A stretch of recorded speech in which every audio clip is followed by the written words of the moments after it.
Kasabay ng nakatakdang pagkikita ni Pangulong Ferdinand Marcos Jr. at Naga City Mayor Leni Robredo, umuugong naman ang usap-usapan na posibleng tambalan ng dalawang kampo na natatapat sa pagkapangulo ni Vice President Sara Duterte.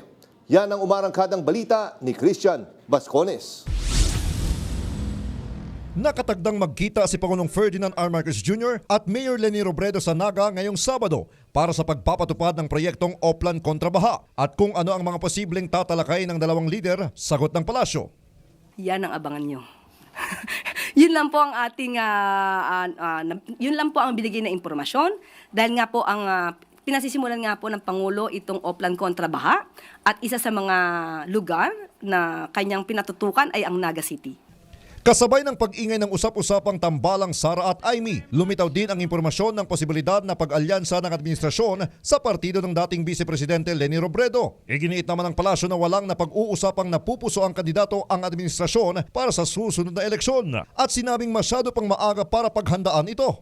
Nang tanungin kung nasindak ba ang Pangulong Marcos sa maagang anunsyo ng Vice Presidente sa pagtakbo bilang Pangulo sa 2028. Ang Pangulo masisindak? Hindi naman po kasindak-sindak yung pag-a-announce na siya'y tatakbo sa pagkapangulo dahil ramdam na po even before ang kanyang pangangampanya sa labas. Ano naman kayang komento ng palasyo sa sinusuportahang tambalan ni Senator Robin Padilla para sa 2028 elections na VP Sara Duterte at Presidential Sister Senator Amy Marcos? Sila din po ang dating tinawag na team-i-team.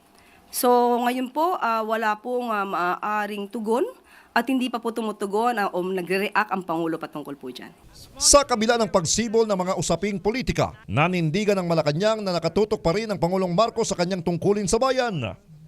Kung ang iisipin lamang ng Pangulo natin ay ang mga sinasabi ng Vice Presidente, hindi natatakbo ang gobyernong ito.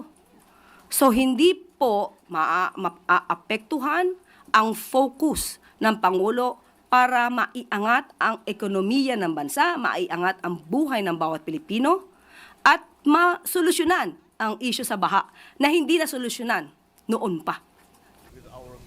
Ako si Christian Bascones ng PRTV News, nagseserbisyo para sa Pilipino.